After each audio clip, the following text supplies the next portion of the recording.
Muy buenos días, queridos alumnos. Damos gracias a Dios por permitirnos retomar ya un nuevo año, una nueva materia. Estamos felices y emocionados de aprender cosas lindas, cosas nuevas y sobre todo en esta materia, cosas muy prácticas en el quehacer de liderazgo, en el quehacer pastoral, ¿no? Para los que pueden ser pastores, pero también para los líderes, que es un acompañamiento a enfermos que cruzan enfermedades, que a veces la enfermedad es lo que bajonea a muchas personas, los pone en el umbral de la duda, en el umbral del miedo, y también a personas que han tenido que enfrentar el duelo, que enfrentan la pérdida, ¿no? De personas amadas, personas queridas, que dejan huellas y que nos cambian la vida a todos. Así que bueno, me parece sumamente emocionante poder emprender esta aventura de aprendizaje en la materia pastoral enfermos y dolientes. Que bueno, estamos muy contentos porque Cintia como profesora, ustedes ya la conocen, ya no tengo más necesidad de presentarla. Ustedes saben quién es, ¿no? Solamente decirles que Cintia sigue siendo una bendición para la vida de muchos de nosotros y sin duda para el seminario. Así que Cintia, muchas gracias, gracias por estar, por siempre por tu buenísima onda y sobre todo por el conocimiento que Dios ha puesto en ti para poder enseñarnos a todos cómo encarar estas áreas tan sensibles y que suceden, ¿verdad? Que están al orden del día, que siempre están. Así que bueno, a todos los alumnos de tercer año, bueno, acuérdense, estamos ya en la recta final. Estamos por ya sacar, ustedes serían la tercera generación, primero Dios, así que el año se va a ir volando. Ustedes no saben, pero se va a ir volando. Y cuando menos lo sientan, ya se están midiendo la toga y el birrete y todo, y comprar el vestido y el traje para la graduación. Así que, bueno, pues voy a orar para presentar esta clase delante de Dios y después ya dejo a la profesora con su clase. Les invito a orar. Nuestro buen y Padre celestial, creador de los cielos y de la tierra, te damos muchas gracias, Dios, por el privilegio de permitirnos seguir aprendiendo, de seguir avanzando en esta formación que tenemos como siervos y siervas tuyos, Señor. Bendícenos en todo momento, acompáñanos y sobre todo en esta materia tan linda, tan especial, tan importante para nuestro quehacer como cristianos y como líderes. Te ruego, Padre Celestial, que acompañes esta cursada con el poder de tu Espíritu Santo, que bendigas a Cintia, tu hija, tu sierva, que sea un instrumento tuyo de amor, de paz y de consuelo. Bendice a todos nuestros alumnos que se conectarán en clase presencial y también los que estarán en clase grabada. Bendícelos, Señor, dale sabiduría y permite que puedan ejercer este hermoso ministerio para la edificación de tu iglesia. En tus manos encomendamos esta enseñanza y esta cursada, pues lo confiamos todo en el nombre poderoso de Cristo Jesús. Amén. Bueno, Cintia querida, la clase es toda tuya. Que tengan una linda cursada. Dios los bendiga. Abrazos para todos. Bueno, muchas gracias, Abraham. Bienvenidos a este lindo encuentro juntos, a esta materia. Ya estuvimos saludándonos un ratito antes con Irma y con Daniel, que están conectados. Qué bueno, Daniel, que puedas conectarte. No sé si no es la primera vez que estás en alguna clase, así que, qué bueno, bienvenidísimo. Y Bueno, muchas gracias. Irma también, que es la más fiel de las alumnas en las clases, así que te agradezco de nuevo poder estar. Y bueno, les deseo a ustedes y a los que van a ver la clase después una feliz cursada. Y como dicen los más chicos ahora, cuando están terminando el colegio, ¿no? Que dicen el UPD, el último primer día. Así que hoy es su último primer día de clases. Y bueno, si Dios quiere va, vamos a terminar bien este año de cursada, que ya es el último. Seguramente los encuentra con muchas cosas, ¿no? Porque como que implica sentimientos encontrados. Es como, qué bueno que ya falta solo este año y después nos pasa lo del duelo de ya se está terminando y quiero pero no quiero. cuando estamos cursando decís, ya quiero que termine porque se me hace pesado, pero una vez que terminó, como y ahora, bueno, ahí queda también poner en práctica lo aprendido, que la idea es que se vaya poniendo en práctica a medida que se cursa.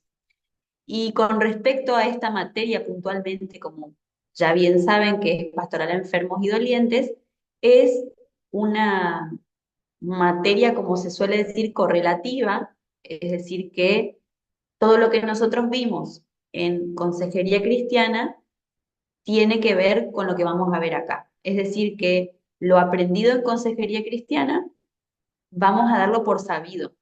La idea no es volver a tomar conceptos, y por ahí algunas cosas aparecen sí, pero mi intención es que ustedes ya tengan bien aprendidos los conceptos de consejería cristiana, que son la base para esta materia, que vendría a ser como eh, una especificidad de consejería cristiana.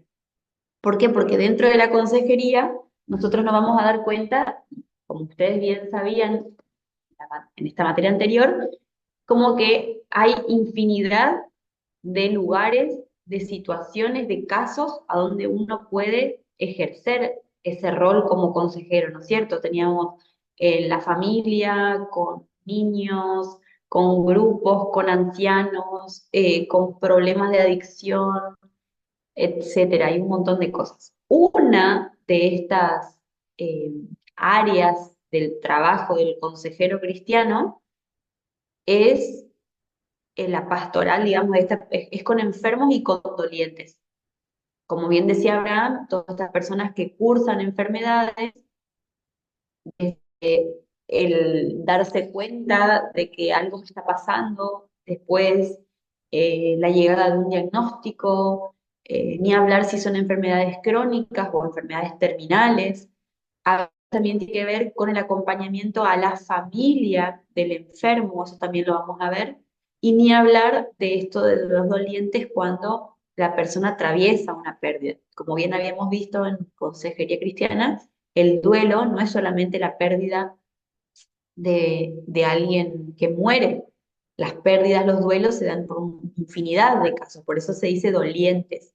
Hay personas que pueden duelar eh, un periodo de trabajo, entonces están atravesando un duelo cuando entran en una etapa jubilatoria, ¿no? Entonces eso es un duelo. Pero sí es cierto que nos vamos a enfocar un poquito más, ya que la materia tiene solamente un mes y medio, en los dolientes de muerte, ¿sí? Entonces vamos a ver esta parte de tanatología. Pero es bastante amplio, como ven, ¿no? Entonces, por eso digo que es muy importante aprender los conceptos y que tengan mejor aprendidos, más masticados los conceptos de consejería cristiana, porque son todo lo que ya vamos a utilizar de manera tácita para lo que viene con esto. Entonces, por ejemplo, el encuadre, la entrevista, las preguntas que puedo llegar a hacer, cómo voy a ordenar el discurso, qué cuestiones inconscientes voy a tener en cuenta, toda esa orientación de la entrevista, que obviamente no hace falta que sean psicólogos, sino solamente tener cierta base, ¿no? Como siempre digo, la idea no es que salgan de acá súper profesionales, sino que sea un corazón de servicio, pero con técnica, que no sea voy a ver qué pasa, sino que tengan técnica. Entonces, en esto eh, ya vamos a dar por sabido todas estas cosas. Eso que aprendimos en Consejería Cristiana, la idea es que ustedes lo puedan articular solitos sin que yo les diga cuando trabajemos con alguna persona acá. El jueves les voy a dar bien el trabajo, porque es un trabajo que, como decía esto de entrevistar a alguien o trabajar con alguien, vamos a empezar a hacerlo desde el comienzo y va a ser un trabajo que lo llevemos hasta el final. Va a ser un trabajo articulado en toda la materia. Pero se los voy a dar mejor el jueves, entonces lo voy a terminar de armar para que pueda ser bien entendido y aparte no los cargo con esto en la primera clase. Pero sí es importante, yo no sé bien no recuerdo si ustedes pudieron terminar bien la materia de, de consejería cristiana, pero sí voy a pedir que revisen y traten de ponerse al día los que no están al día con esa materia, porque si no se les va a hacer muy pesado todo lo que viene ahora. Entonces, revisar las clases, tratar de hacer el trabajo, que eso les va a servir muchísimo para que ahora puedan llevar adelante esta materia de manera más fácil, ¿sí? Cualquier duda, cualquier cosa que quieran, saben que estoy a disposición para tratar de hacer el trabajo un poco menos pesado. Pero bueno, vamos a adentrarnos ahora a lo que es esta materia y quiero compartirles, ay, no sé, Abraham, si me podés autorizar para compartirles el, el PowerPoint y el sílabo. Creo que acá no me deja. Listo, Cintia, está ya, perdón, no lo había habilitado, ya está. Gracias, ahí está. Y yo empecé la clase un poco resfriada. ¿Qué nos querrá decir, no? Porque nuestro cuerpo todo el tiempo nos dice algo. Y el mío capaz que decía, uy, vas a tener que hablar un montón mañana, te voy a mandar resfrío y dolor de garganta para que no hables. Y yo le voy a decir, voy a hablar igual, que se joda, ¿no? Después ya, seguramente termina la clase y sí ya se siente bien. Y a veces nuestro cuerpo es interesante porque nos muestra, eh, nos da avisos, ¿no? Entonces a veces si algo nos pone nerviosos, si algo implica un desafío, puede ser que en algunas cuestiones nos sintamos inseguros, por ejemplo, digo, no sé, ante la clase, ante, bueno, uy, tengo que hablar un montón, capaz que pensé en esto, no sé qué habré pensado, pero nuestro cuerpo es sabio y nos manda defensa, ¿no? Un mecanismo de defensa. Entonces, uy, vos te pusiste nerviosa porque tenés que empezar la clase, bueno, te voy a mandar dolor de garganta para que no la des. Pero como digo, vamos a enfrentar las situaciones y qué interesante con esto, este ejemplo mío, es de que podamos tener esa escucha con nosotros mismos, con nuestro cuerpo, con las cosas que van pasando, que generalmente nos da dando avisos previos, pero a veces nosotros no escuchamos. Entonces es importante traer este tipo de cosas como que a mí me gustaría, ¿no? Que ustedes reflexionen más cuando algo aparece, que nada aparece porque sí. Ay, de golpe me empezó a doler la cabeza. Capaz que sí, te comiste una vaca entera y bueno, te va a doler la cabeza. Pero a veces no. A veces es por situaciones que nos van pasando. Y eso tiene mucho que ver con esta materia. Entonces, como les decía en Consejería Cristiana, me parece súper lindo que ustedes puedan primero verse a ustedes, porque es una forma de eh, ser conscientes, de mejorar, de estar mejor uno, pero también nos va a dar una apertura para poder escuchar de una manera distinta a otros. Entonces también de esta forma, con esta escucha, con esta mirada, ustedes van a poder ver lo que les está pasando al otro, sobre todo cuando se trata de enfermedades. Disculpen. Quise cortar el,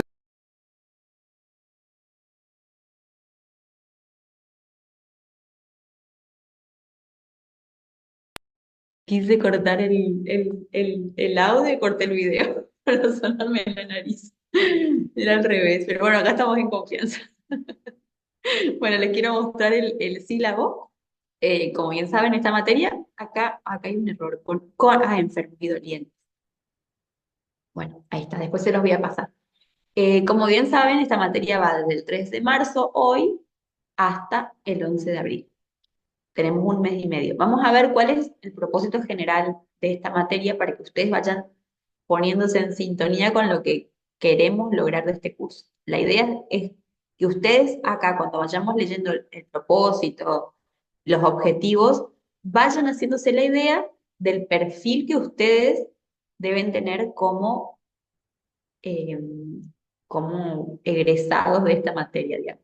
La enfermedad, la crisis, el dolor, antes o después, toca la puerta de cada individuo. Eso es algo inevitable. La crisis, el dolor, situaciones de enfermedad nos tocan a todos, en mayor o menor medida. Entonces, esto implica a la persona en toda su integridad. Entonces, vemos que la persona no solo atraviesa una enfermedad, sino que en eso nos vemos comprometidos en lo espiritual, en lo moral, en lo psicológico también, ¿no? Como dice acá, por ello, en el presente curso nos abocaremos al estudio de las personas en procesos de enfermedad, crisis y duelo. Vamos a ver cuáles son estos conceptos. y obviamente con el enfoque primordial de una mirada e intervención cristiana, espiritual, pastoral.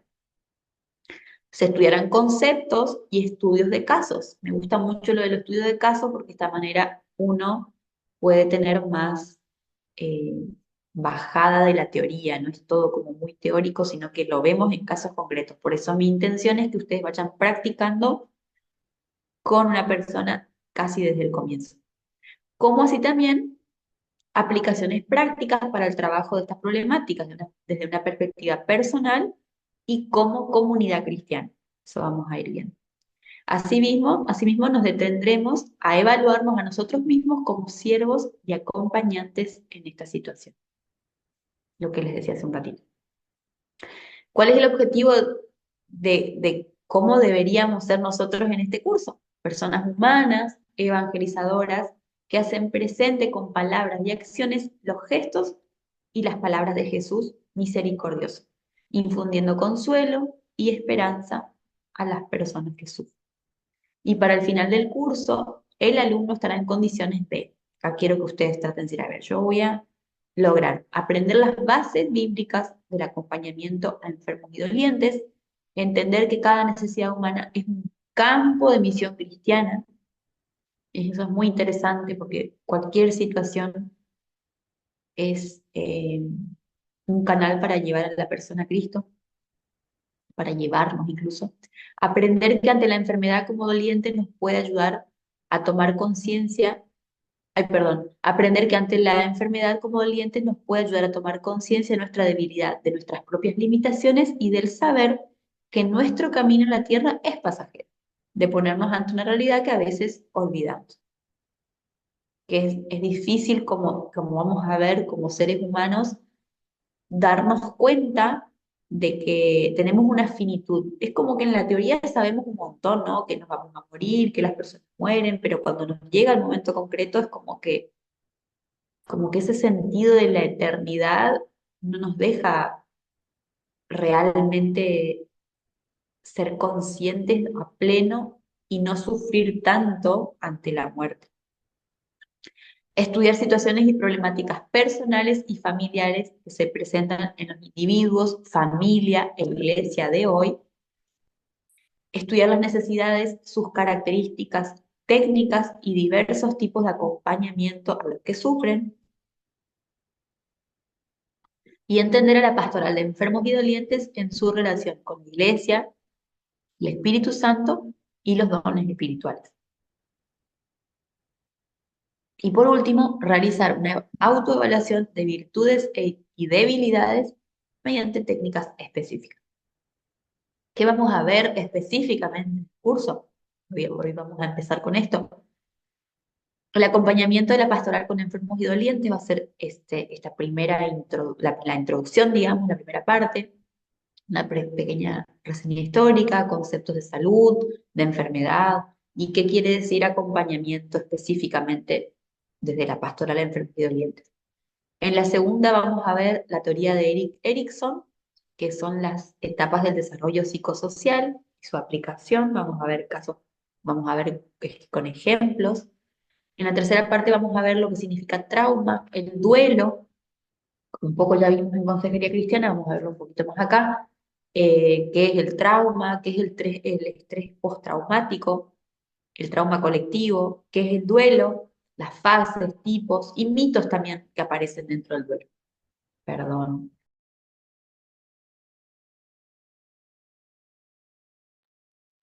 Después vamos a ver el concepto de crisis, que ya un poquito vimos en Consejería Cristiana, ahora lo vamos a profundizar un poquito más. La crisis y la enfermedad, la tanatología, y, bueno, el Eros y el Tánatos, eso tiene que ver justamente con vida y muerte, problemas en adultos mayores y pacientes crónicos, discapacidad física y mental, esta es un poquito más larga esta unidad, depresión, soledad, suicidio, los niños y la muerte. Entonces van a ser como eh, enfermedades y situaciones de crisis específicas. Hay muchísimas más, pero por ahí busqué las que más se viven a nivel social, a nivel de iglesia. Me gustaría también que en la parte del foro, cuando tengamos el foro, ustedes puedan poner, sí, revisando un poquito esto, qué otras cosas creen ustedes que se deberían tener en cuenta en esta materia. Como siempre digo, esto es un trabajo conjunto, si bien yo soy la que doy la clase y les imparto estos conocimientos, me gusta también aprender de ustedes y que por ahí hay algunas cosas que a mí se me pasaron por alto, que ustedes digan, mira, se revé en la iglesia todo este tipo de situaciones que no están contempladas acá y las podemos trabajar. Por ahí en México hay otro contexto y podemos tener en cuenta esto. A grandes rasgos pasa lo mismo en todos lados, pero hay cosas que por ahí a veces pueden ser específicas de cada lugar y está bueno traerlas también. Así que yo les agradecería un montón que podamos tener este intercambio y por ahí agrandar un poquito no digo la bibliografía, pero sí por ahí en, en los temas, ¿no? Ya son un montón, no se asusten, pero a mí me gusta eso de leer mucho. Trato de no darles tanto, encima tenemos poco tiempo de clase, pero bueno, la idea es ponerles con páginas, todo para que sea más llevadero para leer. Y por último, el volver a casa, que tiene que ver con experimentar el crecimiento y la transformación, que vendría a ser el concepto de resiliencia, el plan de Dios, la iglesia como comunidad terapéutica, cómo ayudar y acompañar a los dolientes, qué decir y qué no decir, consuelo y esperanza y recursos bíblicos. Después vamos a ver qué van a, bueno, ustedes ya saben cómo son las clases, cómo es el contenido más o menos del curso, igual que Consejería Cristiana. Vamos a ver después las actividades del foro, que eso ya se las voy a decir mejor el jueves. Así que con esto más o menos estaría. ¿Alguna duda, alguna pregunta con esto? Por mí no. Bueno, ¿No? creo que todo está muy claro. Bueno, cualquier Gracias. cosa, gracias, Irma. Cualquier cosa que quieran ir diciéndome o lo que sea, sin drama, interrumpan. Bueno, vamos a adentrarnos entonces a la unidad número 1, entonces ya arrancamos con esto. Daniel, ¿vos me querías decir algo? No, por ahora todo entendible, sí. Bueno, cualquier cosa, acá estamos. Vamos a arrancar, van a ver que al final ay, bueno, después les muestro. Al final de esta unidad está la bibliografía, que son dos libritos, pero tienen sus páginas, así que está todo ahí para que ustedes puedan saber dónde empieza, dónde termina, qué es por lo que me voy a basar en la clase de hoy y en esta unidad, digamos. Si la terminamos hoy bien, y si no, la siguiente. Entonces, bienvenidos a esta linda materia. Bueno, antes de empezar, por ahí les pregunto, ya que somos por lo menos tres, eh, ¿tienen alguna idea? ¿Les da ganas de aprender esta materia? Eh, ¿Qué piensan? ¿Qué sienten? ¿Creen que puede ser útil? Pero no me digan cosas como por le voy a decir por decirlo, sino de verdad, de corazón. Puede que no se sientan entusiasmados. A mí me interesa mucho esto de ser sinceros entre nosotros, a ver si les sirvió consejería cristiana o no. Por ahí me interesa esto como para ver para dónde enfocar también esta con respecto a las dudas, ideas de ustedes. ¿Qué les parece? ¿Qué expectativas tienen? Quiero escucharlos un ratito.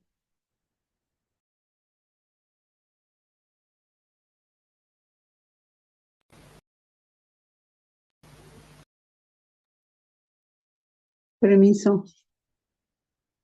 Bueno, a mí me parece muy interesante y muy importante. Creo que esta materia es muy valiosa porque, al menos yo en mi forma de ser, muchas veces he tratado de abrazar, de consolar o de aconsejar a alguien y en algunas ocasiones dudé porque sentí que a lo mejor estaba yo invadiendo la intimidad de la persona, ¿verdad? Que se acercaba a mí. Y al emprender la materia anterior para mí fue maravilloso porque comprendí que las situaciones que muchas veces en mi vida atravesaron fueron pues guiadas, quiero pensar que por Dios, porque de alguna manera, así como yo me acerqué a alguien para un consejo, para un abrazo, alguien se acercó a mí y pues quizás fue un momento en que pude servir a mi Dios de esa manera, consolando a alguien, aconsejando a alguien y pues siempre dejando entrever que una cosa es que me escucharan y otra cosa es que tomaran decisiones, porque las decisiones siempre serán personales. Entonces, para mí es muy valioso porque inclusive para una persona que ha tenido una pérdida física, este, ya mi manera de pensar, de expresarme y de todo es diferente. Entonces, para mí, yo creo que es una materia hermosa y muy valiosa. Gracias. Gracias, Irma, querida. Gracias por compartirlo. La verdad es que yo no te conozco tanto, pero sí siento que por tus devoluciones en los trabajos y demás, que realmente que sí, que Dios te usa en esto y vos desde un primer momento me has contado que la gente se acerca y que tenés situaciones para escuchar. Entonces, me parece que sí, o sea, siento que Dios ahí te usa un montón y bueno, y de verdad para mí es muy valioso y muy lindo que esta materia sea de utilidad para tu vida y para esa gente que se te acerca. Gracias por compartir.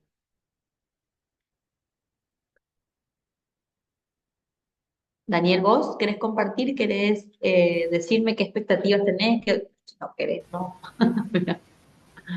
Sí, sí, de mi parte, bueno, el año pasado en Consejería Cristiana ya fue una gran ayuda para mí. Por más que no pude hacer el trabajo final por dejar pasar la fecha después, pero ahora estoy trabajando en ello para poder rever un Bien, poco. Pero al estar trabajando yo como evangelista, me presento a diferentes situaciones cada día, en cada hogar, situaciones diferentes y con esa materia me ayudó mucho en la parte de escuchar, de aconsejarme, me, me dio esa confianza de poder ser esa persona de ayuda hacia los demás. Así que las expectativas son muy grandes para poder finalizar con la materia pasada y poder retomar esta. Seguro va a ser de gran ayuda, ya que también con los jóvenes también se necesita mucho aconsejar y escucharlos y todo eso. Y estamos trabajando en eso y la verdad que hay muchas expectativas en esta materia. qué bueno. Bueno, gracias, Daniel. Me alegra un montón, te agradezco por compartir y me alegra también de saber que hay trabajo desde las iglesias, ¿no? Para esto, como enfatizaba en Consejería Cristiana, la idea es crear grupos de consejeros cristianos en las comunidades, en las iglesias, y, y bueno, y por qué no con algún enfoque específico, como decir, bueno, jóvenes que necesitan, también puede surgir algo con otros grupos, ancianos, niños, enfermos, dolientes. Entonces, justamente eh, la idea de esta materia es esto, que sirva, que sirva, que sea para el servicio, que honre a Dios, que podamos aliviar un poquito, por lo menos desde nuestra escucha, a algunas personas y saber que, que Dios está ahí consolando, ¿no? A pesar de la situación fea, poder sentirnos bien y por ahí corrernos también un poco del lado de que y lo digo con cuidado, de que uno por servir a Cristo tiene que estar como sufriendo. En la vida va a haber aflicciones, van a haber sufrimientos, pero yo no soy partidaria de tengo que estar sufriendo y esta es la parte que me toca y tener que padecerlo por un servicio a Dios. Entonces yo pienso que eh, soy una convencida de que Dios nos da salidas para sentirnos bien, no siempre sanando, que eso es distinto. No siempre se sanan de las enfermedades o se salen de las situaciones como uno quiere, pero la vida es linda. Yo soy una convencida de que la vida es linda y que Dios sí quiere que nosotros podamos estar bien en esta vida. Es cortita, está acá en el mundo, es pasajera y confío en que Dios pone personas para aliviar también la vida de otros y hacer que la vida realmente se viva con ese color lindo. A pesar de los problemas, a pesar de las enfermedades, a pesar de todo, encontrar el sentirse bien, porque si uno se pone a pensar, la mayoría de la gente, ¿qué busca? Sentirse bien. ¿Uno qué quiere? Estar bien. ¿Por qué trabajamos? Para comer, para estar bien. ¿Por qué nos casamos? Para estar en compañía, para estar bien. ¿Por qué tenemos hijos? Para criarlos, para que estén bien, pero también para estar bien. En realidad, uno busca constantemente estar bien. Y a veces se puede tomar como un acto medio egoísta y en realidad, de naturaleza humana, tendemos a buscar el bienestar de los demás y también el nuestro. Y tampoco está mal, sino sí es cierto también que Dios nos pone en diferentes situaciones a cada uno y sabe desde ese lugar cómo uno puede estar ayudando a otros, desde alguna comodidad que uno tenga, desde algún conocimiento que uno tenga, desde alguna experiencia mala que uno haya vivido para poder servir a otros. O sea, cada situación eh, nos puede servir para servir. Bueno, en esta unidad vamos a ver primero, como un pequeño recorrido histórico, los conceptos de salud mental, de enfermedad y enfermedad mental, acompañamiento y cuidado pastoral. Esos son los 4 puntos que va a tener esta unidad. En la última parte, digamos, vamos a adentrarnos a lo que tiene que ver justamente con lo que significa esta materia. En cuanto a la historia, esta vez vamos a hacerla, pienso yo, un poco más corta, capaz que no, eh, pero ya vimos un poquito, tiene que ver con consejería cristiana, así que algunos conceptos los tomamos de ahí, pero vamos a adentrarnos en el recorrido histórico de cómo llegamos a ser una comunidad de iglesia, una comunidad terapéutica, que es justamente el libro que tomo de acá, se llama La Iglesia como Comunidad Terapéutica, que es de Jonathan Salgado. Él hace un recorrido histórico y justamente va mostrando el caminar de la iglesia hasta nuestros tiempos, de cómo llegamos a que eh, entre todos podamos lograr este servicio de acompañamiento pastoral a otros. Eh, Y algo con lo que él empieza, digamos, diciendo es que si hay algo que caracteriza a la iglesia cristiana, es que desde sus inicios tuvo la idea de una comunidad terapéutica. Desde una primera instancia vemos que la iglesia tenía esto del acoger, del consolar, del cuidar al rebaño, ¿no? Desde los inicios. Eh, y vemos también, digamos, que como Jesús, ¿no? Él no solo sanó, sino que él instruyó a sus discípulos para cuando él se iba, porque sabía que alguien más tenía que seguir esa labor. Y no instruyó solo a uno, sino que a varios, y es lo que nos sigue enseñando hoy, ¿no? Hasta nuestros tiempos, de que tenemos que instruir a otros y tenemos que ir aprendiendo entre todos, desde las capacidades de cada uno, a enfocarnos en el cuidado del otro. Entonces él había instruido, digamos, a sus discípulos a hacer esa misma labor. Eh, Vieron que Jesús lee las palabras de Isaías cuando Juan lo bautizó, digamos, dice, el Espíritu del Señor está sobre mí porque me ha ungido para anunciar buenas nuevas a los pobres. Me ha enviado para proclamar la libertad a los presos y dar vista a los ciegos, para poner en libertad a los oprimidos, para proclamar el año del favor del Señor.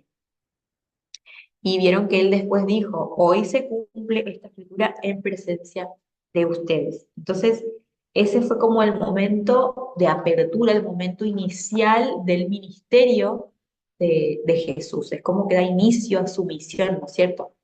Y él, obviamente que en esta misión daba como lo primordial la predicación de las buenas nuevas, del perdón, del amor, de ese amor reconciliador con Dios y de la sanidad de muchos. Fíjense que algo que marcaba Jesús es que muchas veces la sanidad venía desde el lado de un cambio de actitud. Él sanaba y también trataba de instruir a que haya un cambio, una actitud en la forma de ser de las personas. Entonces, eh, él le mandaba, por ejemplo, como actos de obediencia, él mandaba qué hacer, como que instruía, ¿no? Bueno, acá estamos, que hoy se cumple esa historia en presencia de ustedes. Esto ya lo vimos. Bueno, justamente como que hacían sanidad de milagros y muchas veces requería un cambio de actitud mental junto con la actitud física, como vimos. Vemos también que se dan inicios a la iglesia primitiva, digamos, donde Jesús había confiado este ministerio de sanidad a sus seguidores y después ellos continúan con esta labor. Claro, el libro es el de Hechos, donde vemos todo lo que los discípulos hicieron. Y vamos a ver también que eh, en la iglesia, digamos, en el siglo I, es que el estilo pastoral o la forma en la que trabajaban, digamos, los seguidores de Jesús, se adecuaba a los creyentes de esa época, digamos. Es como que había una sanidad, un ministerio de sanidad en lo físico y un ministerio de sanidad en lo emocional.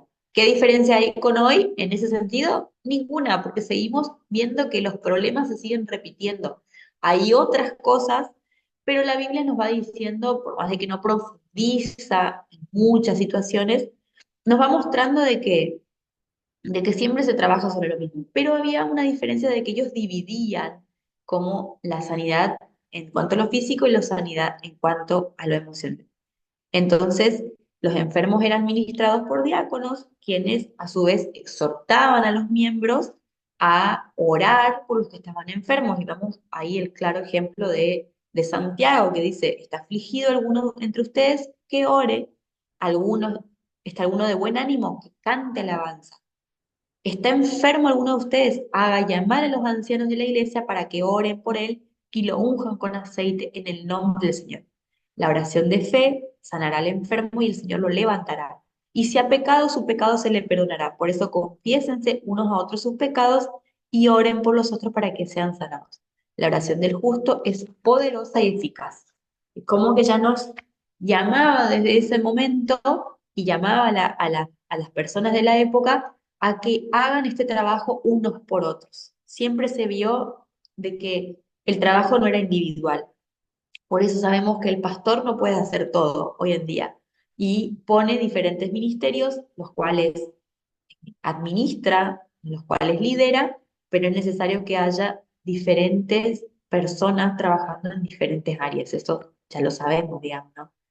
Eh, Pablo escribe, esforcémonos por promover todo lo que conduzca a la paz y a la mutua edificación. Esto se intenta continuar hasta el día de hoy, ¿no? Que en nuestra iglesia tenemos el área de edificación, todas las áreas, y se intenta, digamos, que uno esté en esto de la comunidad terapéutica, de que como iglesia podamos sostenernos unos a otros. A ver si me ayudan buscando a alguien que busque Primera Tesalonicenses 5:11 y 5:14, otro Colosenses 3:16, si pueden acompañarme con esto. Si Daniel, puedes buscar Tesalonicenses y bueno, Irma, si podés, Colosenses. Cuando lo tengan, lo lean. No importa quién lee primero porque va en lo mismo. 3:16 dice así: la palabra de Cristo mora en abundancia en vosotros, enseñándoos y exhortándonos unos a otros en toda sabiduría, cantando con gracia en vuestros corazones al Señor, con salmos e himnos y cánticos espirituales. Amén. Entonces ya nos adelantamos. Tesalonicenses 5:1, 5:11. 5, 14. Por lo cual, animaos unos a otros y edificaos unos a otros, así como lo hacéis. El verso 14, también os rogamos, hermanos, que amonestéis a los ociosos, que alentéis a los de poco ánimo, que sostengas a los débiles, que seas paciente para con todos. Gracias. Y bueno, Irma, si tenés Corintios. Estaba buscando Bueno, Tesalonicenses. bueno, el que tenga, yo les leo 2 Tesalonicenses 3:15, dice solamente, no lo tengan por enemigo, sino a un ofensor bajo disciplina. No debería tratárselo como enemigo, no lo tengan por enemigo, sino amonéstelo como a un hermano.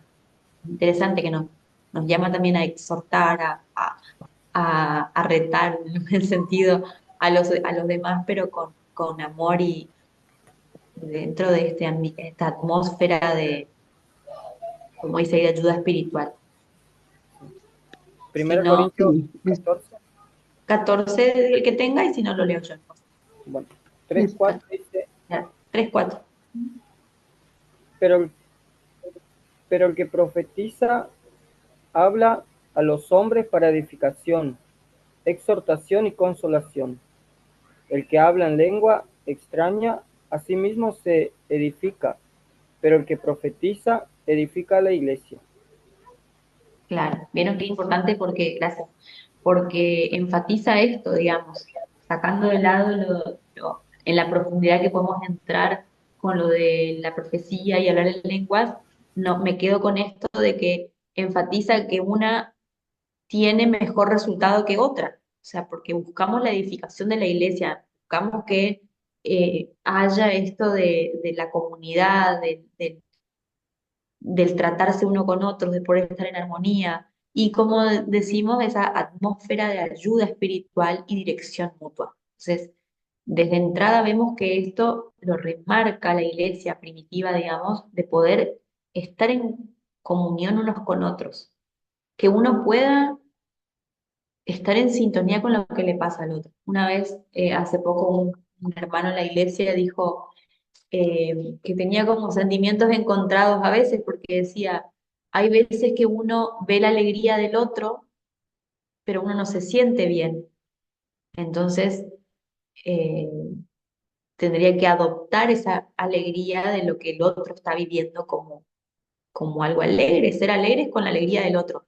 Y también le pasaba que a veces estaba alegre por cosas que le pasaban, pero veía sufrimientos en el otro. Entonces, uno también tiene que ser condescendiente con este sufrimiento del otro, ¿no? Entonces, como decía, al final uno tiene que estar tibio todo el tiempo. Lo decía medio en chiste, pero a la vez no quiere decir que uno tenga que restar su alegría por ser caritativo y compasivo con el otro, pero es interesante que uno pueda tener esta sintonía con los otros, ¿no? Dolernos con los que con los que le duele y poder alegrarnos con los que están alegres, así como también puedan estar de ese mismo lado con nosotros cuando nos pasan situaciones de alegría y tristeza.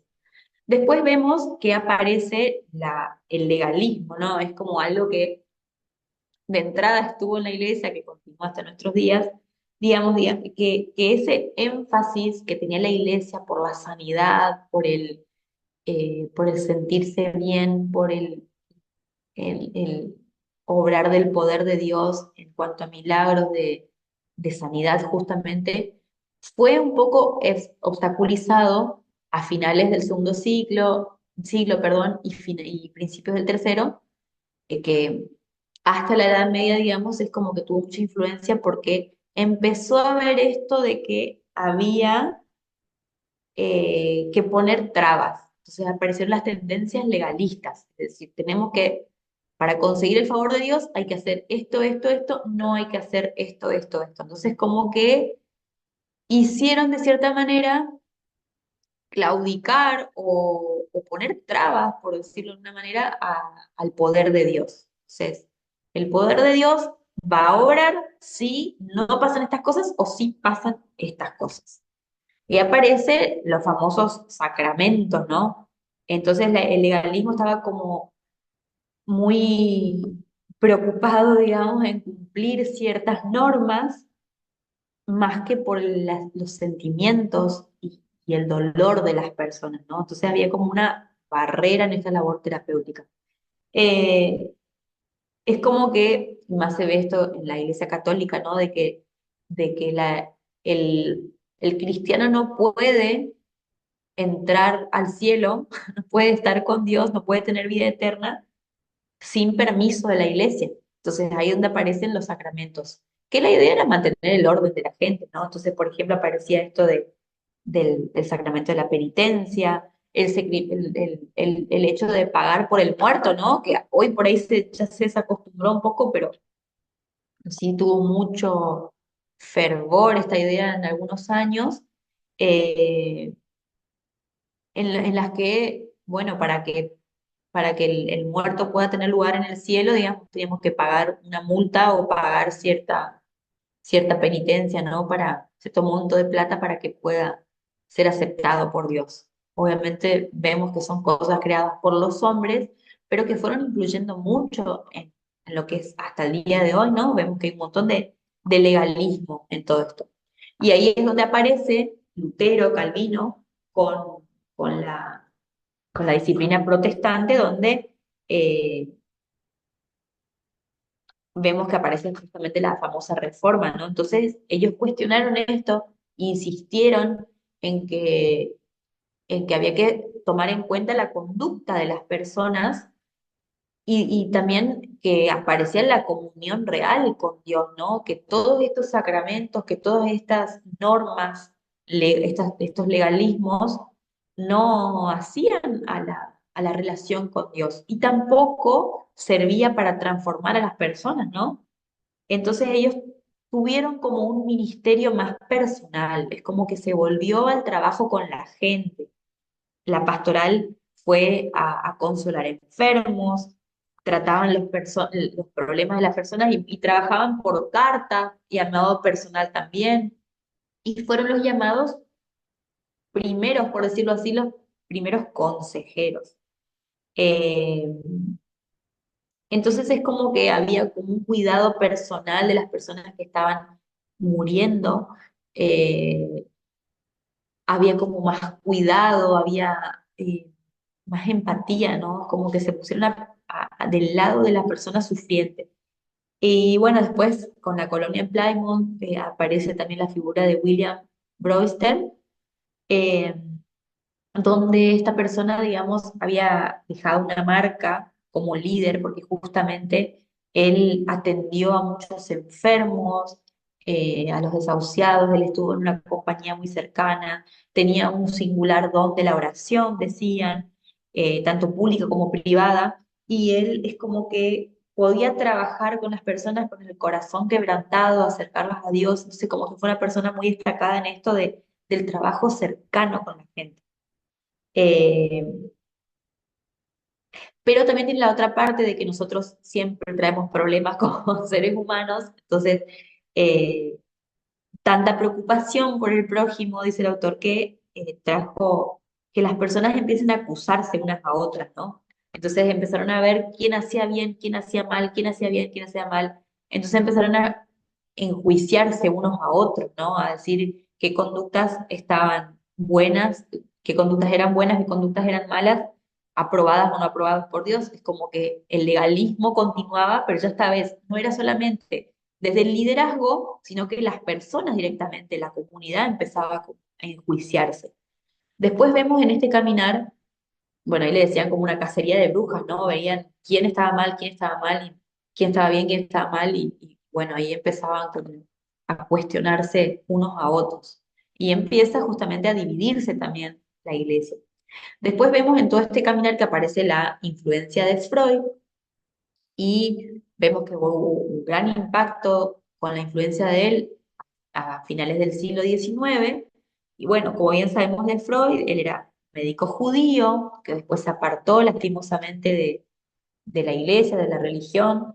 Él decía justamente que era solamente una neurosis, la idea de la religión. ¿Vieron? ¿Se acuerdan en la materia pasada que veíamos que él creía que falsamente creía que iba a ser como una moda de momento la religión y que después se iba a terminar? Bueno, fracasó su idea. Sin embargo, más allá de que él no estuvo del lado de Dios, y esto es muy cuestionado por ahí por muchos referentes de las iglesias, de cómo poder tomar algo de alguien que era ateo. No obstante, sería como borrar una parte de la historia si no lo tomamos en cuenta, porque la influencia que él tuvo fue como un antes y un después en la mirada de ver ciertos problemas. Porque bueno, como sabíamos, él incorporó la idea de la hipnosis, después la abandonó, después empezó a desplegar la teoría de la asociación libre. Él hablaba, bueno, de que había muchos, él trabajaba con personas y veía que había muchos problemas de índole sexual, entonces hablaba de esta parte, ¿no? Tiene la idea de la teoría de la pulsión, del inconsciente, así que a grandes rasgos les digo esto, por ahí no es adentrarnos demasiado en la teoría freudiana, porque incluso ya la vimos, pero sí por ahí él trae eh, esta delineación de los trastornos mentales.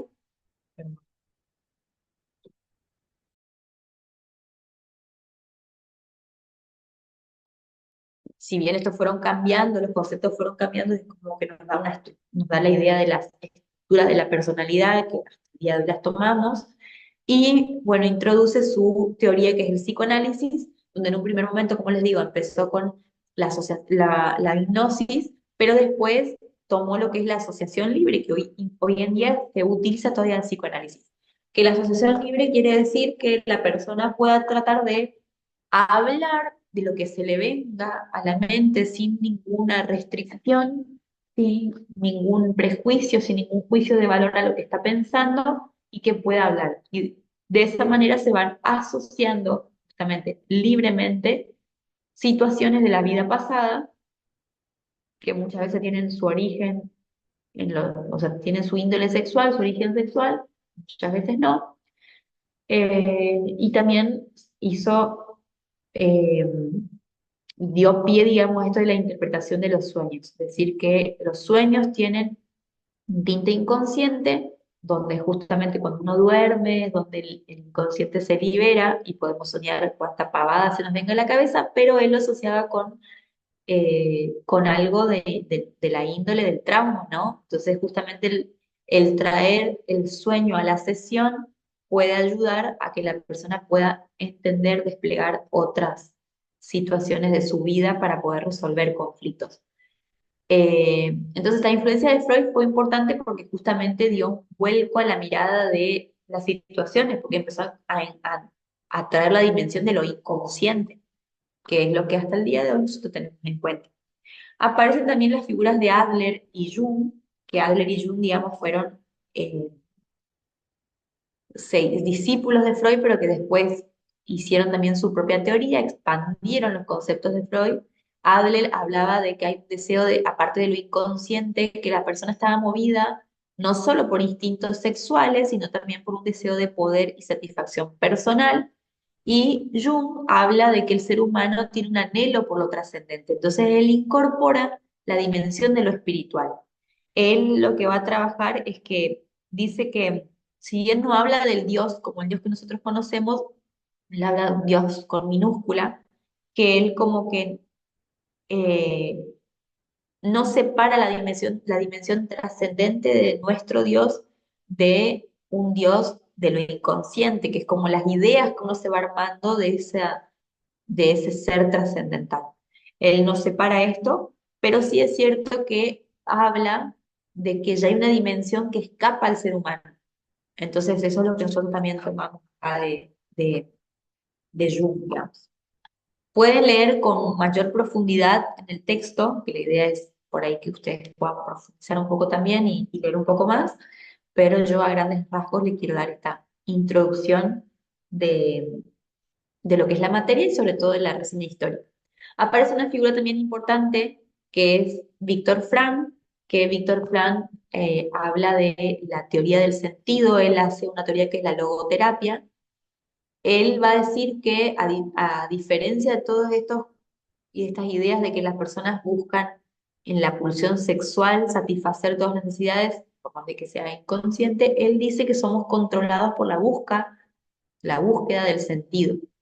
Bueno, y él hace justamente la escuela de logoterapia, que es la teoría del sentido. Un poco en consejería cristiana habíamos visto que justamente él habla de él crea su teoría en base a la experiencia que él vivió como prisionero de la Segunda Guerra Mundial, y él había visto no solo de su experiencia, sino que había visto muchas personas que se dejaban morir y muchas personas que seguían viviendo ¿Pero por qué? Porque están motivados por una razón, por un propósito. Había algo que los llevaba a poder soportar todo lo que estaban viviendo. Justamente fue la vida misma de él. Él era psiquiatra y también tuvo este componente, digamos, espiritual que lo llevaba a articular estas dos eh, ciencias, por decirlo, la religión y la psiquiatría. Él dice que eh, la posición de él, digamos, es que solo lo trascendente puede llegar a la persona a lograr algo que lo motive a vivir, porque habla de que hay cosas como la familia, el trabajo, proyectos personales que pueden llevar a la persona a motivarlos, pero eso no es algo que perdure en el tiempo, porque va claudicando a medida que pasa la vida. La motivación de los 20 años no es la misma que la de los 30 ni de los 40 ni de los 50. Entonces eso va, la persona está y eso va cambiando a lo largo de la vida. Pero solo lo trascendente hace que la persona realmente llegue a tener como ese sentido de la vida. Se dice que él iba escribiendo sus ideas, su libro en pequeños papelitos y se los guardaba en la ropa interior y abajo de la litera, y eso es lo que lo motivaba. Dice que también escribía en las paredes, pero también tenía que ser como muy cuidadoso con lo que escribía, así que lo de las paredes no sé si le creo mucho. Pero sí que se guardaba papelitos, eso dicen, que eso lo motivaba porque iba a ser como el libro que iba a escribir, o de esto él iba a hablar. Él quería hacer una ayuda también, fue como su, eh, su motivación para poder subsistir a todo esto. Si pueden leer el libro de Víctor Frank, les digo que es conmovedor, es lindo. Entonces él decía que en relación a la psiquiatría y la religión, que son, digamos, dimensiones muy diferentes unas de otras, pero que no se excluyen mutuamente, porque justamente la religión, que es más alta, abarca un poco de la psiquiatría y le da como una dimensión interesante. Es como que le da sentido a la psiquiatría. Por eso dice que no son tampoco excluyentes. Después, bueno, ahí estaba la relación entre uno y otro. Aparece también Abraham Maslow, que él habla de la jerarquía de las necesidades humanas. Se dice que en ese sentido se parece un poco a Tomás de Aquino, porque Tomás de Aquino habla de la lista de virtudes de la vida cristiana, la- lo que tiene que tener el cristiano para poder lograr ser pleno en la vida cristiana, y él habla de la jerarquía de las necesidades humanas, donde lo hace como escala. Eh, Sin cumplir las necesidades básicas es muy difícil llegar hasta la cima, que es justamente lo trascendente, que es lo que nos acerca a Dios. Él habla de las necesidades, dice que las primeras tienen que ser justamente las del bebé, ¿no? Pero en todos nosotros también, comida, bebida, techo, ropa, son necesidades básicas, y así se va escalando hasta llegar a la última necesidad, que es la necesidad de lo espiritual, de lo trascendente, ¿no? Eh, Él cree, digamos, que si uno no suple las necesidades básicas, es muy difícil ir supliendo las otras. Entonces, como que tenemos la necesidad de cariño, de comida, pero también de cariño, de realización con los otros, de un trabajo, de un proyecto. Entonces, se tienen que ir tomando unas como básicas para poder suplir las otras, ¿no? Y bueno, vemos que también fue una gran influencia en ese sentido eh, porque, bueno, obviamente porque es parte de la historia en esto, pero también vemos que hoy lo tomamos en cuenta, sabemos de las necesidades básicas, no solo de las de cuidado en cuanto a lo físico, sino también de la salud mental y del cariño, de la comprensión, del amor, que llevan a que una persona sea más estable en salud mental y espiritual en la vida adulta que alguien que no lo tuvo. Después vemos que aparece, bueno, justamente como título lo pone el autor, la revolución de la consejería cristiana, de la consejería, porque eh, justamente como vimos también en Consejería Cristiana, que después de la Segunda Guerra Mundial aparece tanta necesidad de cuidado, de protección, de atención, de escucha de las personas, que justamente aumentó la idea de que se necesitaban terapeutas. Empezó la terapia de grupo, como habíamos visto, pero también necesitaban más atención, entonces donde se hizo uso de los recursos espirituales de las personas cristianas para poder atender desde este lado. Pero ¿qué pasa? También pasaba de que la consejería cristiana, si bien no tenía este nombre, pero lo pastoral, se quedaba a veces sin recursos de cómo trabajar con las personas que venían de situaciones tan trágicas, ¿no? Entonces ahí se empezó a dar cuenta de que había que tener otros recursos que ayuden a solamente impartir palabras de la Biblia. Se necesitaba algo que decir, se necesitaba decirlo de otra manera, se necesitaba escuchar de otra manera. Es ahí donde se empieza a tomar en cuenta a la psicología, a la psiquiatría como un recurso.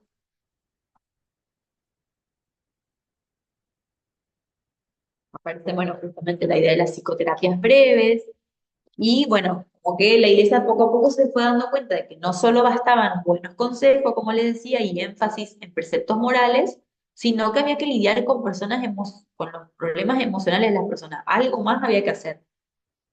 Y algo interesante, que también fue muy cuestionado, porque hay que tomarlo con pinzas, es que se cambió el pensamiento de que el ser humano sí o sí es culpable, el concepto del pecado cambió un poco, de sus acciones, pensamientos y sentimientos. ¿Por qué? Porque ahí es donde apareció la idea de lo inconsciente, ¿no? Hay algo que yo hago, hay cosas que me salen, que no siempre las hago con intención ni de manera consciente. Entonces, ahí es donde la psicología empezó a tomar sentido para decir, a ver, ¿por qué esta persona se comporta de esta manera? Entonces aparece la idea de la represión, bueno, que fue en realidad instaurada por Freud, donde hay cuestiones de la vida que son tan abrumadoras que el inconsciente las guarda en algún lado para que no nos afecte. O sea, ahí aparecen los mecanismos de defensa que nos protegen de este trauma, ¿no? Pero ¿qué pasa? El inconsciente quiere salir todo el tiempo, entonces busca maneras, entonces mediante sueños, mediante lapsus, mediante, bueno, los actos fallidos, mediante conductas en las que se manifiesta igual. Entonces la idea de la psicología es buscar el porqué de estos síntomas. No se trabaja sobre el síntoma simplemente porque eso quiere decir que después volverá a salir, sino que intentamos ir a la profundidad. O sea, ahí nos damos cuenta de que la persona a veces no es realmente culpable de lo que hace, pero fue muy cuestionado porque decís, a ver, entonces, ¿a quién le echamos la culpa de tu pecado? ¿No? Entonces, fue cuestionado esto.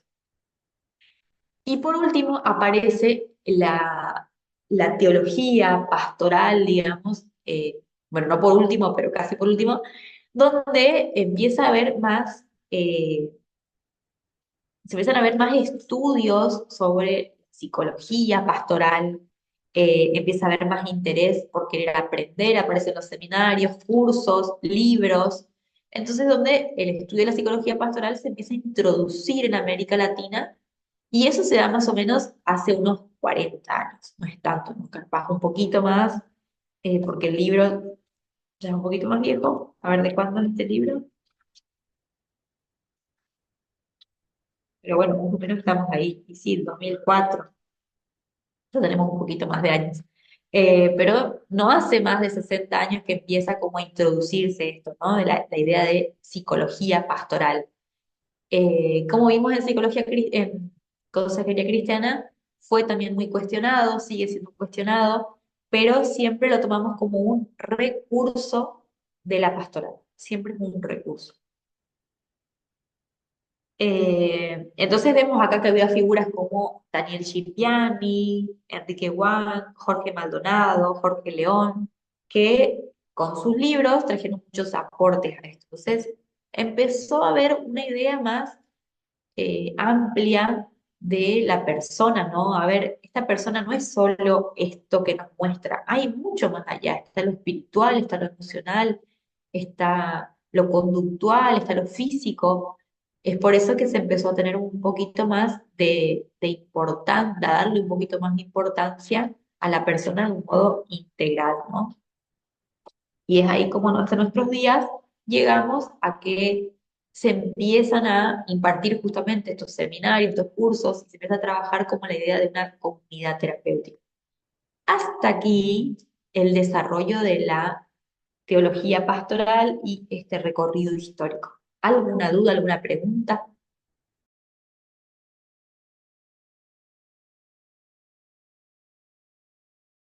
¿Algún aporte también puede ser?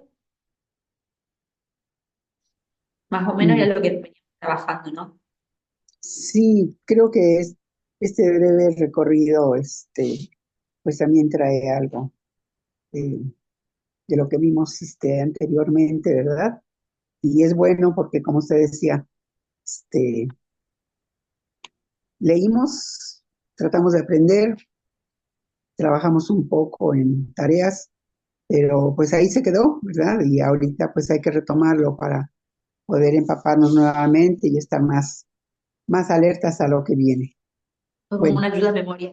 en mi concepto yo creo que sí es poner mucha atención porque sí es importante las bases de todo esto.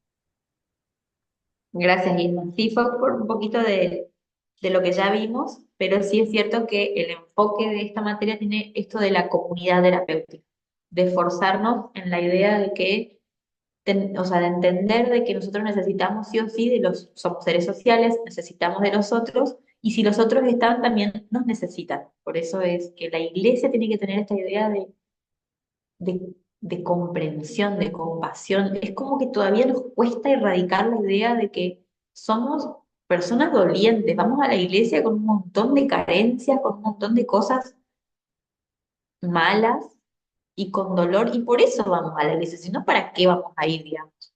Si todo estaría bien, no tendríamos necesidad de Dios, es la verdad. Entonces, ¿cómo nos cuesta todavía desarraigarnos de eso? Como que vamos muy sobrios, muy que todo está bien, a veces con una cara falsa, digamos, para que el otro no me pregunte. Entonces, qué interesante poder cambiar de a poco estas ideas. A mí me gusta, bueno, la iglesia de la de acá de Maciá, eh, tiene una parte, siempre se deja una parte al final, que bueno, eso no es transmitido en vivo porque es como un poquito más personal para los que están ahí, pero se da un lugar de testimonios donde, bueno, se pide oración también por casos específicos, pero las personas tienen por ahí un poquito, no son todas, todavía cuesta igual, pero que se da ese lugar de poder contar lo que a uno le pasa. Sin embargo, igual sigue siendo como estructurado todavía, nos cuesta mucho el mostrarnos quebrados, mostrar nuestras falencias, como que siempre es más fácil mostrar la coraza, la careta, ¿no? Pero sí me gusta, por ejemplo, porque se da ese lugar de testimonios, de poder compartir, y realmente ahí uno se siente como parte del otro, uno lo tiene más en cuenta para las oraciones también, o para mandarle un mensaje en la semana, o estar por ahí un poquito más en sintonía con lo que le pasa al otro, pero también compartir alegrías y agradecimientos, ¿no? Entonces, hay que tenerlo más en la iglesia, ¿no? Compartir más.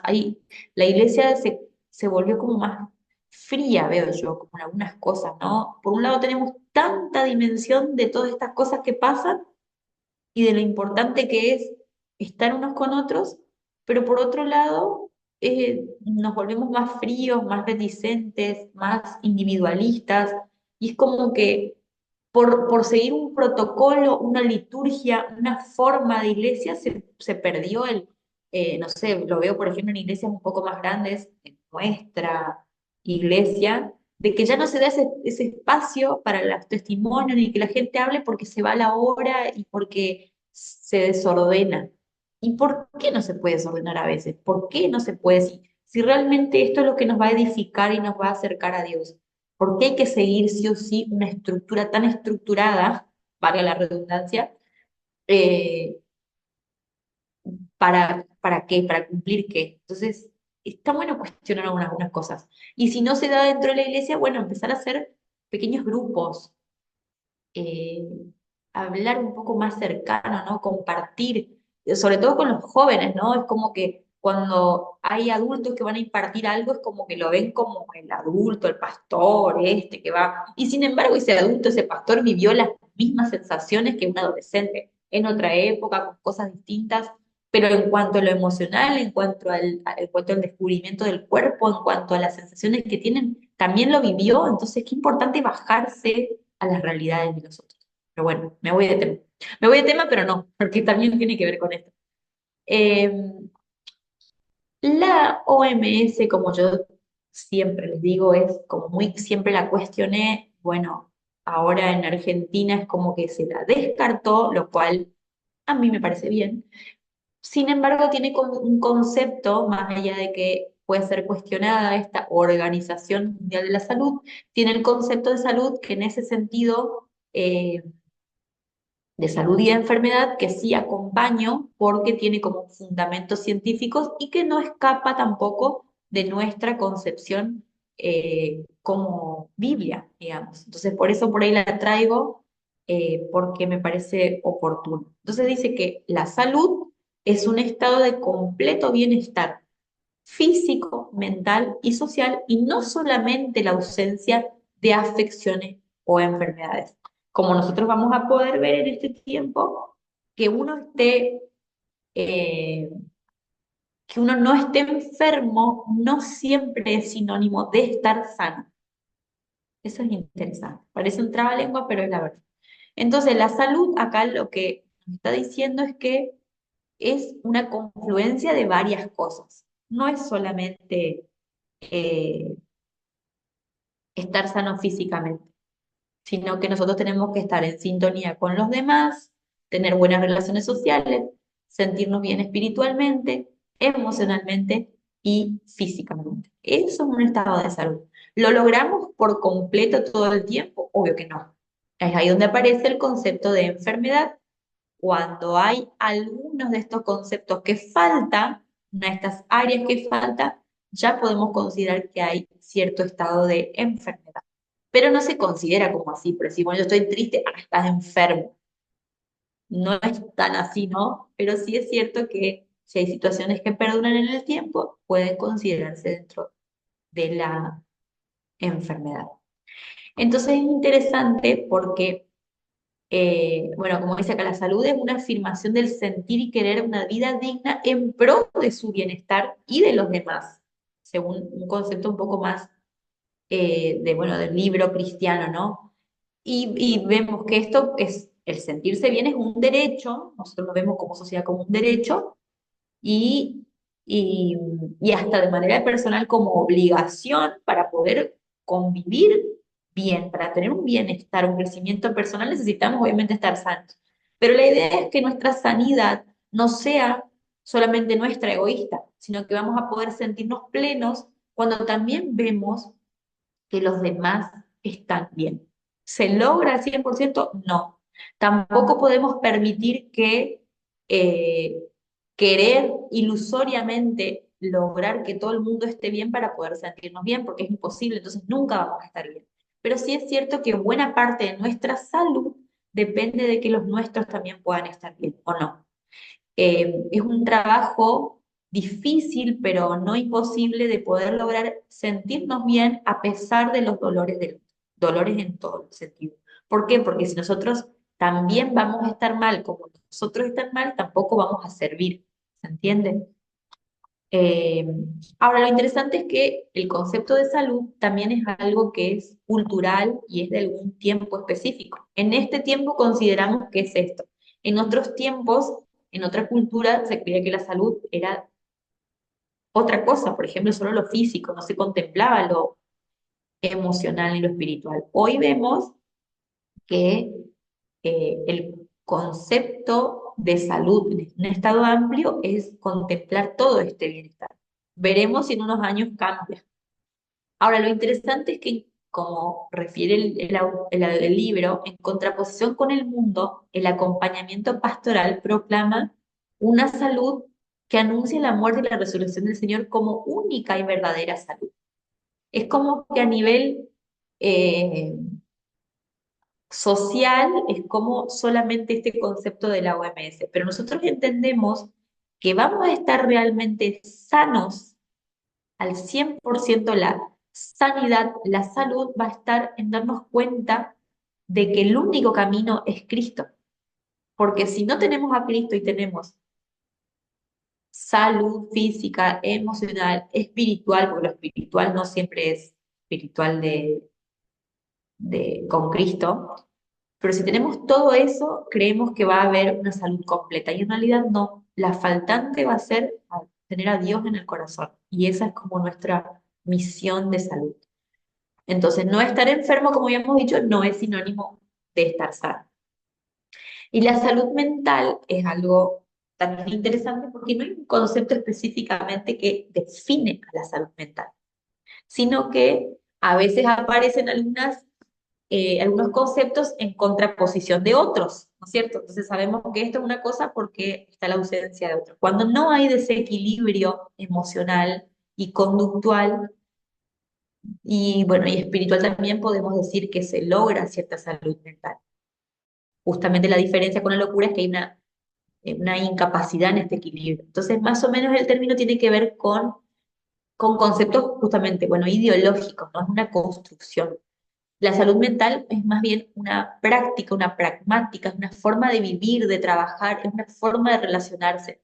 Que sí es cierto que hay una regla a seguir, pero el concepto de la normalidad y la anormalidad es como muy amplio, porque algunas cosas que pueden ser normales no siempre está normal para todos. Sí se entiende que por el concepto de salud mental tiene que ver con un bienestar físico, emocional, espiritual, eh, y en buenas relaciones con los demás, así como es el concepto de salud. Si tenemos el concepto de salud, es como que logramos salud mental, que obviamente que lo mental tiene que ver más que nada con lo psicológico, lo emocional, ¿no? Hay momentos en la vida en los que no vamos a estar sanos emocional y mentalmente. Eso hay que entenderlo, o sea, no siempre vamos a tener un equilibrio. Eso no quiere decir que seamos locos, que tengamos algún trastorno mental. A veces puede ser que los trastornos sean pasajeros, por ejemplo, como trastornos de ansiedad, un trastorno depresivo, y hay veces en las que la persona está duelando alguna situación en la que obviamente que no está sano mentalmente, pero sí se entiende que es un periodo de tiempo. Por eso también la salud mental se entiende como algo que no es estático, algo que va cambiando de un momento a otro. La OMS en ese sentido dice que el concepto de 1951 dice que es un estado sometido a fluctuaciones debido a factores biológicos y sociales, que justamente es como que no siempre es estático, ¿no? Y que permite al individuo realizar una síntesis satisfactoria de sus tendencias instintivas, potencialmente conflictivas, constituir y mantener armoniosas relaciones con otras personas y participar en cambios constructivos dentro de un medio ambiente, perdón, físico y social. ¿Qué quiere decir esto? Que la persona, más allá de vivir situaciones conflictivas, situaciones de problemas, puede mantener una armonía, porque esa es la vida misma, o sea, uno no se escapa de los problemas. Los problemas van a estar. El tema es que yo puedo mantener armonía y salud mental a pesar de las cosas que pasen y tener una manera constructiva con el medio. Sin embargo, esto es muy relativo porque de un momento a otro nos enteramos de algo que, una crisis, que vamos a ver que son las fortuitas, que son las que aparecen de momento, que hacen que nuestra salud mental se tambalee, digamos, que sean periodos en los que no haya mucha buena salud mental. Por eso es fluctuante. Si tenemos un periodo de no salud mental o enfermedad mental, no quiere decir que seamos locos y demás. Y es algo totalmente esperable. Entonces, lo último, y acá cerramos, el hombre sano mentalmente armoniza sus capacidades con su entorno. Y como vemos que es un proceso que no es estático, es dinámico. Vamos a dejar por acá porque, bueno, y bueno, no es un estado, es una posición que fluye a lo largo de toda la vida. Eso es muy interesante, ¿no? Vamos a dejar acá entonces, para no entrarnos al otro concepto, porque si no, no terminamos. Y el jueves vamos a terminar esta parte de lo que es la enfermedad y vamos a adentrarnos específicamente en lo que es el acompañamiento pastoral, que creo yo que ya vamos a terminar esa unidad el jueves. Entonces, más o menos, vamos a una unidad por semana, veremos qué pasa. El jueves también les voy a dar el trabajo, así que vamos a estar eh, trabajando un poquito más en esto, ¿sí? Eh, ¿Alguna pregunta, alguna duda? ¿Algo que quieren acotar, aportar? Y si no es así, entonces los voy a despedir y vamos a encontrarnos el jueves, ¿parece? Muy bien. Muy bien, Cualquier pues cosa que quieran. está muy interesante todo lo que usted nos compartió esta mañana y pues creo que todo va de la mano, ¿verdad? Tenemos que saber un poquito tanto de historia como personajes y todo lo demás. Entonces, pues todo es preparar, no solamente en lo pastoral, como usted decía, sino también tener un conocimiento general. Y es muy bueno, muy interesante. Muchas gracias. Gracias, Irma. Después ya se va a poner un poco más interesante cuando nos adentremos un poco a la temática específica. Así que, bueno, bueno, chicos, los despido por acá. Nos vemos entonces, Dios mediante el jueves. Que tengan una linda tarde, que Dios los bendiga, los acompañe y que puedan leer. Bueno, nos vemos. Primeramente, Chao, chao, nos vemos. Chao. bonito día. Bendiciones. Igualmente. Bendiciones.